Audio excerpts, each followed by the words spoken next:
పుష్కరాల వేళ పుణ్యక్షేత్రాలు యాత్రికులతో కిటకిటలాడుతున్నాయి. పవిత్ర స్నానాలు, దైవ దర్శనం కోసం భక్తులు పోటెత్తుతున్నారు. పుష్కర సంరంభంలో చిన్న పెద్ద సందడి చేస్తున్నారు. భక్తులకు ఇబ్బందులు కలగకుండా అధికారులు, ప్రజాప్రతినిధులు ఏర్పాట్లను పరిశీలిస్తున్నారు.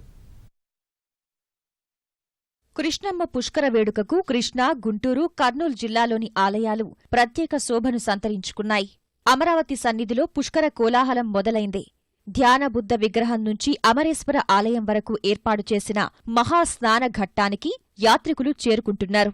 అమరేశ్వర ఆలయంలో ప్రత్యేక ఏర్పాట్లు చేశారు. సీతానగరంలో ఏర్పాట్లను మంత్రులు ప్రత్తిపాటి పుల్లారావు, పరిటాల సునీతలు పరిశీలించారు. పుష్కర స్నానం ఆచరించేందుకు వస్తున్న భక్తులతో శ్రీశైల మహాక్షేత్రంలో సందడి మొదలైంది. స్వామివారి దర్శనం కోసం దేవస్థానం అధికారులు ప్రత్యేక చర్యలు తీసుకున్నారు.